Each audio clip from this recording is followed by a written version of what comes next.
북중 관계는 최악이다. 지금 김일성, 김정일, 김정은의 꿈은 북미 관계 개선이에요. 수교. 우리 주도의 대한민국 주도의 평화 통일. 이게 일본이 꿈이 뭔지 아세요?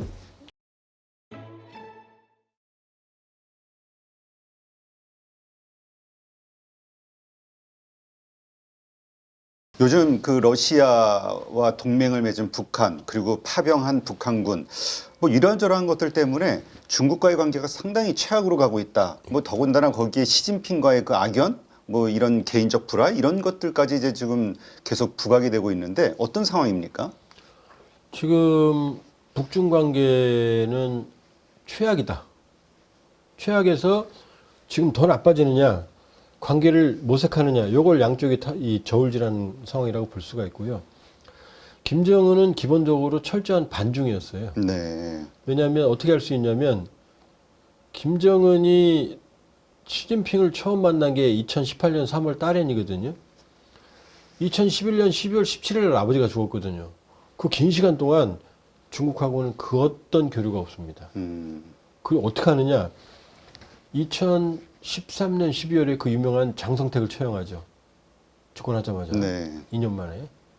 장성택은 북한의 경제적 이권을 상당 부분 가지고 있었고, 북한의 경제적 이권이라 하면 북중 교역과 연관이 되어 있습니다. 네.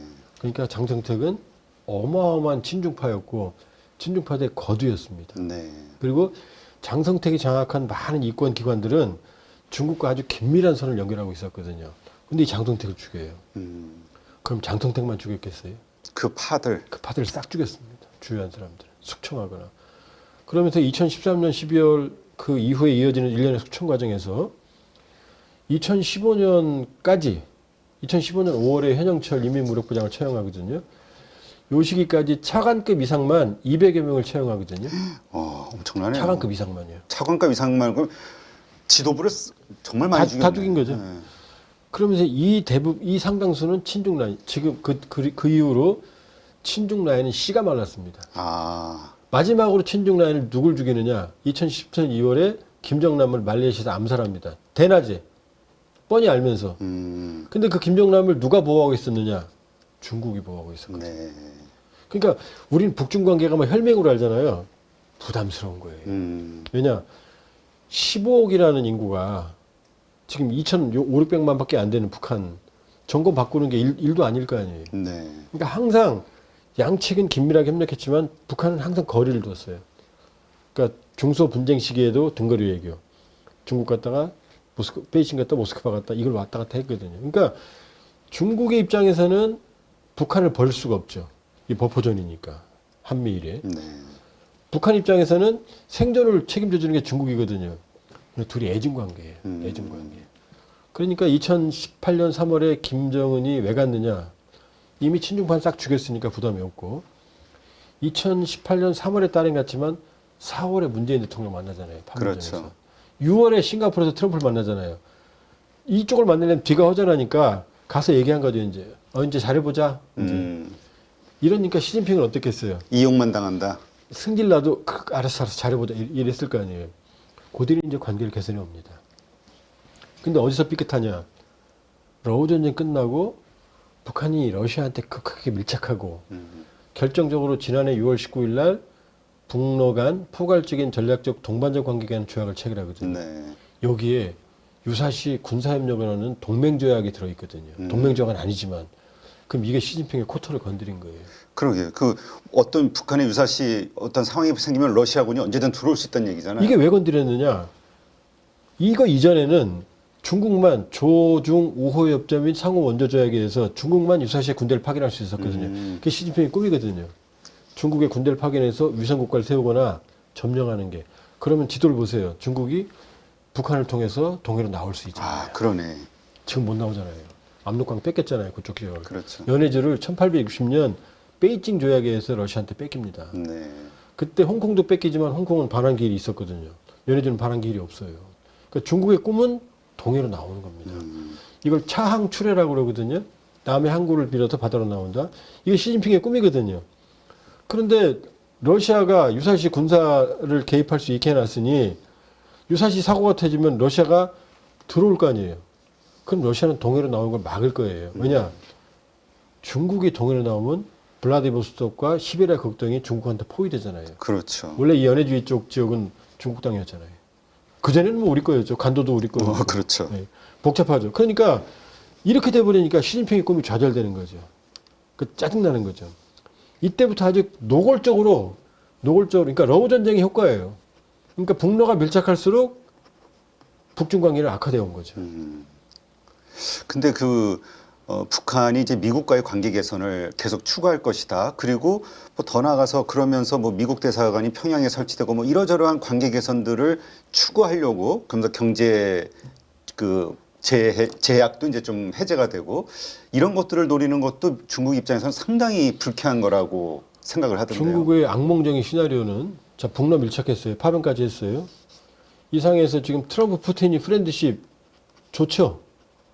그럼 트럼프가 북미 관계를 중재할 수도 있잖아요. 네. 지금 김일성, 김정일, 김정은의 꿈은 북중 관계도 아니고 북러 관계도 아니에요. 북미 관계 개선이에요. 수교. 그럼 제재 해제받고 전 세계의 보편 국가로서 편입을 할 수가 있고 만일에 핵까지 인정해 준다면 네. 여기에 미래를 걸고 있거든요. 그 다음에 또 하나는 북일 관계예요. 북일 관계는 뭐가 있느냐? 수교 배상금이 있거든요. 아, 그렇죠. 엄청난 돈이 들어가죠. 100억에서 한 300억 달러 되거든요. 북한 지난해 교역액이 25, 한 5, 6억 불밖에 안 돼요. 우리로 치면 100억만 해도 1년 수출 규모의 4배인 거고 300억이면은 12배인 거 아닙니까? 그렇죠. 북한 입장에서는 그럼요. 엄청난 거죠. 그럼 일본은 왜 접근하느냐? 일단 일본은 납치자 문제, 북한 이게 해결하는 게 꿈이에요. 일본 총리 보면 여기에 파란 리본이 달려 있거든요. 그 블루 리본이라고 그래요. 그 동해의 바다 색깔을 의미합니다. 그러니까 일본 국민들은 일본인 납치자 문제만 해결하면은 장기 집권도 지지할 정도로 그 문제가 커요. 핵보다 더 커요. 그러니까 일본은 납치자 문제 해결하면 이게 꿈이죠. 그다음에 수교하면 어떻게 되죠? 북한과 수교하면 남한도 관리하고 북한도 관리하고 그럼 한반도 영구분단을 관리할 수 있잖아요. 일본은 잘 아시잖아요. 우리 통일 원하지 않잖아요. 그렇죠. 우리가 강국으로 나서는 걸 그럼요. 원하지 않죠. 주변 그러니까, 국가들은. 그러니까 일본은 어느 정권이든 북한하고 물밑 조처를 하거든요. 납치자 문제는 이건 핑계고 북한하고 수교가 일본이 목적이에요. 돈 주는 게 목적이에요. 100억 달러, 300억 달러 주면은 현금으로 주는 게 아니고 일본 물건으로 줘요. 네. 그럼 일본 경제에 편입되는 거죠. 그럼 중국 입장에서 평양에 일본 대사관 들어와, 미국 대사관 들어와, 맥도날드 햄버거, 도요타 자동차는요? 그럼 중국 입장에서는 김정은이 중국 쳐다보겠어요?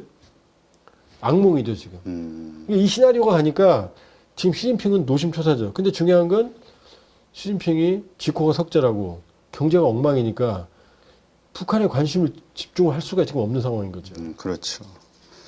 아, 진짜 이 주변 국가들, 열강들의 이해관계가 진짜 한반도에 다 몰려 있네요. 우리 땅이 그렇잖아요. 바다에서 보면은 우크라이나가 이거 참 우리가 잘 주시해야 돼요. 우크라이나가 러시아와 유럽을 연결한 다리였잖아요. 네. 한반도는요. 태평양과 유라시아 대륙을 연결한 다리잖아요. 지금. 그러니까 아까 말씀하셨던 우리가 가진 이 매력, 우리가 가진 이 힘, 이것을 가지고 우리는 지렛대로 삼아서 트럼프와 강력한 협상을 원하는 거 다 받아낼 준비를 해야 된다. 지금 줄 건 주고. 우크라이나 버전으로 말씀드려 볼게요. 중국 입장에서는 한반도 전체가 미국으로 가는 걸 받아들이겠어요? 그럼 그냥 사드 하나 설치하는 거 가지고도 그 난리를 쳤는데. 거꾸로 우리 전체가 중국으로 가는 걸 미국이나 일본이 받아들이겠어요? 거기는 그건 진짜 악몽이겠네요. 그게 바로 우리 매력이라는 거예요. 근데 불행하게도 이 분단으로 북쪽은 러시아와 중국 영향권, 남쪽은 태평양 미국과 일본의 영향권. 지금 이렇게 돼 있으니까 불안한 균형 상태가 유지되고 있는 거죠. 지금. 근데 진짜 이게 우리가 한반도가 이렇게 통일이 돼서 하나의 국가로 된다 그러면 모든 나라들이 진짜 눈치를 엄청 볼 수 있게 우리의 우리가 완전히 그 중요한 역할을 할 수 있겠네요. 우크라이나하고는 다르죠. 우리는 일단 우크라이나는 민주주의와 부정부패 지수가 유럽 최하위권이에요. 러시아가 최하위고 우크라이나 두 번째거든요. 우리는 아니잖아요. 네. 경제력, K방산, 그 다음에 한류, 그 다음에 국방력 이런 면에서 본다 그러면은 이게 우리가 만약 강력하게 우리 주도로 통일이 됐어. 그럼 인구가 8천만이거든요. 인구 8천만에 강력한 국가가 경쟁력 있는 국가가 또 남북은 상호 경제가 호환성이 있어요. 네. 북쪽은 자원이 많고 우리는 기술이 많거든요. 그다음에 우리가 통일이 되면 유라시아 가는 교통물류의 거점이 허브가 되거든요. 그 유라시아 횡단 철도 뭐 예전에부터 그 얘기 있었죠. 그러니까 사실은 우리 주도의 대한민국 주도의 평화통일, 민주주의 국가의 기반을 둔 자유, 민주, 번영의 국가가 된다고 그러면 못 건드리죠.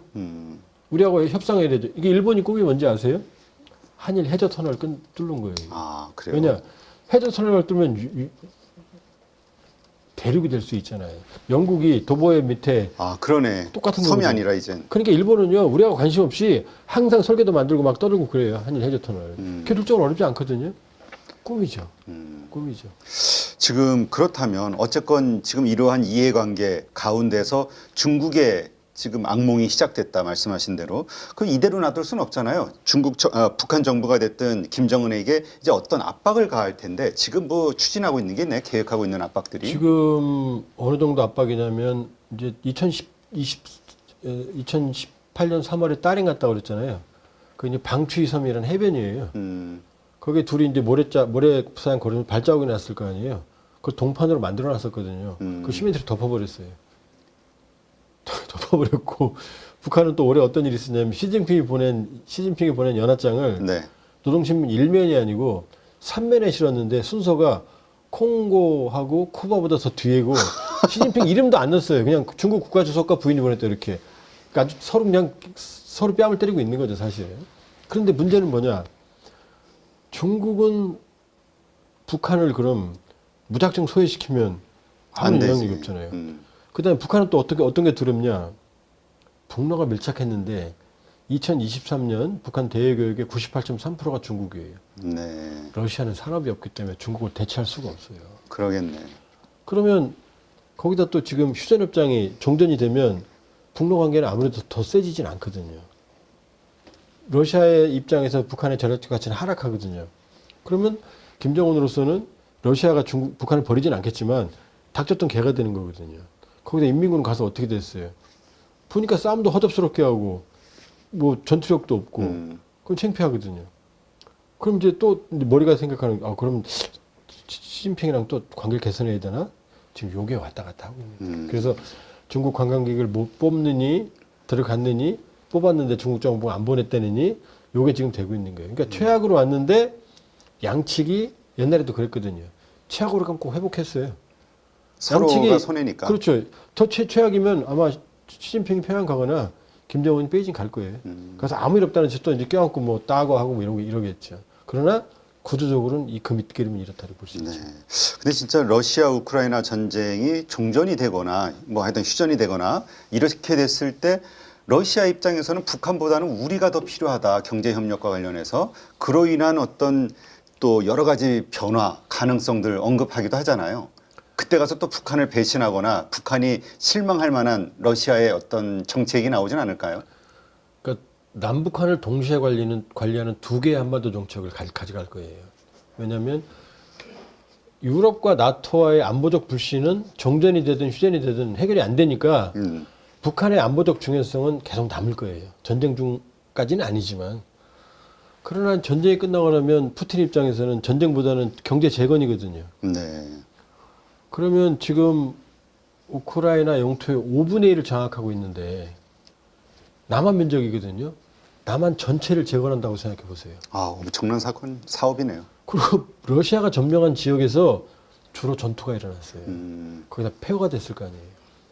우크라이나 재건 수요보다 러시아가 훨씬 큽니다. 그런데 나토하고는 척을 졌으니 나토와 경제협력 관계는 제약이 있을 거 아닙니까? 네. 거기다가 우크라이나 영토를 돌려주지 않았으니 유럽이 제재를 풀지 않을 거 아니에요. 네. 그럼 서쪽으로 이제 못 나가는 거죠. 그럼 푸틴은 애시당초부터 반서방주의자고 뼛속 깊이. 그럼 동방에서 러시아의 미래를 찾겠다는 게 신동방 정책이거든요. 네. 그게 상하이 협력기구 이런 것들이에요. 그 다음에 인도와 관계 개선, 중국과의 관계 개선. 근데 푸틴의 꿈은 뭐냐면 시베리아 극동에 있는 무한한 자원을 이쪽 태평양 쪽으로 빼겠다는 겁니다. 네. 그 다음에 시베리아 횡단철도, 블라디보스톡에서 유럽까지 이어지는 이 세계 유일한 대륙간 횡단철도의 물류망. 그 다음에 또 하나, 녹고 있는 북극 항로. 이 세 가지가 노다지거든요. 이걸 이용을 해서 러시아의 미래를 개척하겠다는 거거든요. 어차피 서방과의 협력은 어려우니까. 그럼 이때 동방에서 찾을 수 있는 가장 매력적인 나라가 어디겠습니까? 한국이에요. 한국. 벌써 러시아 쪽 지인들한테 간접적으로 얘기를 들어보면 한국 건설 세계 최고다. 그렇죠. 설계 가성비. 시공 감리. 그럼요. 그러면은 러시아의 저 막대한 이 전후 복구 사업 여기서 한국은 상당한 찬스 기회를 잡을 수 있는 거예요. 뭐 러시아 뭐 제재 계속 될 텐데 미국이 제재를 실질적으로는 풀어줄 거예요. 형식적으로는 유지가 되지만 러시아가 그럼 제재 그대로 유지되고 굶어 말라 죽는 상태에서 합의하겠습니까? 우리한테 찬스가 올 거예요. 그러니까 우리는 러시아가 필요한 걸 다 가지고 있어요. 첨단 기술, 정밀, 기계, 전자, 배터리, 반도체, 경공업, 심지어 한류. 우리 문화 되게 좋아하거든. 그러니까 러시아의 국민 음식이 이 즉석 라면, 초코, 과자 이런 것들일 거 아니에요. 초코파이 뭐 이런 네, 거. 국민 음식이에요. 그리고 한국에 대한 호감이 굉장히 높아요. 어마어마하게 높아요. 그러니까 그리고 실제로 푸틴 딸, 푸틴 뭐 부인이 또 있지만 첫 번째 부인 딸이 우리 한국 유학생하고 아주 진하게 사랑해서 결혼까지 할 뻔했어요. 저 그거 해외 토픽으로 봤습니다. 예, 언론에 나왔었어요. 딸도 참 이쁘던데. 예. 왜냐 러시아 남녀가 한국 남녀를 되게 좋아해요. 아, 이 한국 남자가 러시아 여자랑 결혼하기도 하지만 또 러시아 남자가 한국 여자랑 결혼도 하고요. 그리고 특히 이제 러시아 여자들이 많이 한국 남자를 좋아하는 이유가 뭐냐면 고려인들 때문이에요. 아 그래요? 고려인들이 여기하고 똑같습니다. 가족을 위해서 헌신하고 애들 교육시켜서 가장의 책임. 예, 그게 그 문화가 러시아는 좀 부럽거든요. 그러니까 러시아도 이혼율 높거든요. 그러니까 한국 사람하고 결혼하면 책임감이 있다. 가정을 돌본다. 이게 강해요. 네. 그러니까 그것도 있지만은 또 한류 문화. 우리 애들은 호감도. 그러면 우리가 러우 전쟁 이전에 한러강이 좋았거든요. 그렇죠. 그럼 돌아가야죠. 러우 전쟁은 선악의 전쟁이 아니고 얽히고 설킨 이 복잡한 전쟁이거든요. 그리고 우리 전쟁이 아닙니다. 그렇죠. 우리가 관련 있는 전쟁이지. 하나 더 말씀드리면 예를 들어서 우크라이나 러시아 편을 들고 싶진 않지만 우크라이나나 러시아나 둘 다 소련이었어요. 소련이 김일성을 지원했거든요. 그러면 우크라이나도 여기서 자유롭지 않아요. 네. 우크라이나에 군수 공장이 많았거든요. 거기 탱크 공장. 아주 2차 세계대전 제일 유명했던 T-34 탱크. 이게 밀고 내려오면서 우리 국군들이 너무나 희생당하셨거든요. 네. 그 우크라이나 공장에서 만들었어요. 아 그래요? 심지어 미국의 조종사로 우크라이나 조종사들이 참전을 해서 우리하고 많이 전투를 했어요. 그래서 전쟁 전에 우크라이나 전쟁 박물관에 가보면 거기 그런 거 있었어요. 노동당에서 보낸 감사편지, 감사장. 북한 노동당이. 예, 6.25 때 도와줘서 고맙다. 근데 우크라이나가 우리한테 사과 한 번 한 적 있어요? 하긴 그렇죠. 무기 달라고 그러고. 근데 왜 자꾸 러시아는 마찬가지죠. 러시아는 소련이었으니까 우리를 압박한 주요 세력이었죠. 그러니까 러시아하고 우크라이나가 우리한테는 차이가 없다고요. 근데 왜 그들의 얽히고 설킨 전쟁을 무슨 뭐 악마화하고 뭐 그렇지 않아요. 그러니까 우리도 역시 우리의 이해관계, 국제 이해관계를 따라갈 필요가 있다. 우리가 그래도 우크라이나를 인도적 지원하고 러시아를 비난한 건 뭐냐? 어쨌든 강대국이 약속을 침략한 건 인정하면 안 되잖아요. 그렇죠. 그래서 러시아도 우리를 비호국으로 지정했거든요. 그 정도인 거지. 전쟁 끝나면은요. 그때는 우리 생존이잖아요. 냉혹한 국제 세계에서 우리 교국을 다 찾아가야 되는 거지. 뭐 러시아는 나쁘고 우크라이나 착하고 그런 건 아니죠. 우크라이나하고 러시아, 북한하고 얼마나 관계 좋은지 아세요? 군사협력 관계. 우크라이나하고 중국하고 뭐 요즘 보니까 뭐 중국 욕 국내에서 많이 먹더라고요. 중국은 욕하는데 우크라이나는 착하고 우크라이나가 중국과의 관계가 아주 좋았어요. 유럽의 1대1의 거점이 우크라이나였고 우크라이나가 인민해방군 군사기술 현대에 무지하게 혁혁하게 기여를 했어요. 심지어 우크라이나가 항공모함을 자기들이 가지고 있던 항공모함을 중국에 팔았어요. 그걸 역설계해서 지금 중국이 항공모함 찍어내고 있는 거거든요. 그게 냉혹한 거예요. 선악으로 보면 안 되는 거예요. 그러니까 우리도 철저하게 이해관계, 국제 이해관계에 따라갈 필요가 있다. 근데 이러한 것들을 아무래도 이제 북한도 알고 있지 않겠습니까? 그러면 이제 뭐 분위기가 전쟁이 끝날 것 같아요. 그러면 러시아는 이제 한국하고 가까워질 것 같은데 이런 불안감에서 뭔가 또 달라지는 뭐 중국하고 가까워진다든가 뭔가 있지는 않을까요? 그러니까 이제 김정은이 초조하죠. 이번에 지금 초조하다. 오늘 이거 녹화하는 날이 2월 28일이잖아요. 네. 2월 25, 26, 26, 27, 28 3일 연속 김정은의 군사행보가 나왔거든요. 네. 근데 샤프가라고 아시는지 모르겠네요. 러시아 모자예요. 이렇게 쓰는 거. 한겨울 모자입니다. 지금 여기도 이제 봄이 오지만 북한도 영상 10도 막 넘어요. 네. 근데 한겨울에 샤프가 쓰고 할 일이 없거든요. 근데 샤프가 모자는 러시아의 협력을 의미하거든요. 그건 뭐냐면 나 너 짝사랑해 이 얘기를 하는 거죠. 전쟁 끝나면 나 버리면 안 돼. 그리고 이제 군사를 왜 다니느냐. 군사학교 두 군데, 그 다음 전략순항미사일. 나 능력이 있으니까 날 버리면 안 될 걸, 나 필요할 걸, 이 얘기를 하는 거죠. 그러니까 김정은의 딜레마는 뭐냐. 인민군 11,000, 2,000명을 파병했고, 수천 명이 희생됐고, 북한이 러시아가 쓰는 탄약의 절반 이상을 지원해주고 있는데, 아직 받은 게 그렇게 많지 않거든요. 그렇죠. 더 받아야 되거든요. 근데 종전이 되면 어떻게 돼요? 약속 안 지킬 수도 있고. 그럼, 야, 나 화장실 갔다 왔어. 그 화장실 갈 때는 화장실을 준다고 그러면 뭐, 다 천금이라도 해주지. 주겠죠. 근데 갔다 오면 화장실이 필요하겠지만 여유가 있거든요. 이 상황이 돼버리는 거거든요. 그러니까 김정은으로서는 이 상황이 아주 바람직하지 않죠. 또 가서 인민군이 결정적으로 전세를 뒤집었다. 그럼 얘기가 다르죠. 그것도 아니거든요. 그러니까 머리가 복잡하죠. 또 하나 2021년 기준으로 북러 교역은 4만 불 정도거든요. 없다고 보시면 돼요. 근데 그 당시 우리는 270억 불을 왔다 갔다 했거든요. 그럼 김정은도 그거 알죠. 한러 간에는 서로 주고받을 게 많아요. 네. 경제가 상호 보완성이 있는데 북러 간에는 없어요. 거의 없다고 보시면 돼요. 그러니까 김정은으로서는 이제 초조해지기 시작하죠. 그러게 이대로 끝나면 정말 아무것도 아닌 게 초조해지죠.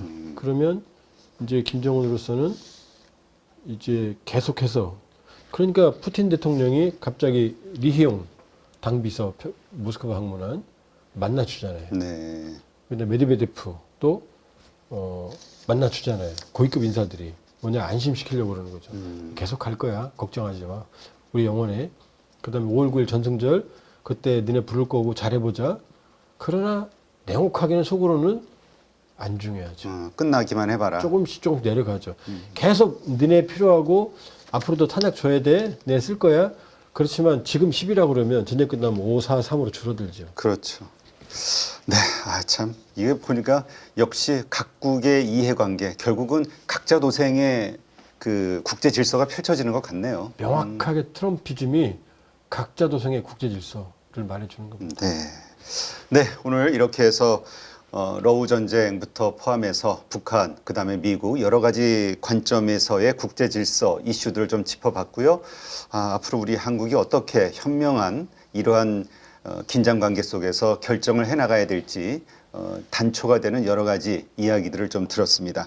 오늘 이렇게 좋은 인사이트 함께 해주신 통일연구원 석좌 연구위원이시죠. 조한범 박사님 고맙습니다. 예, 고맙습니다.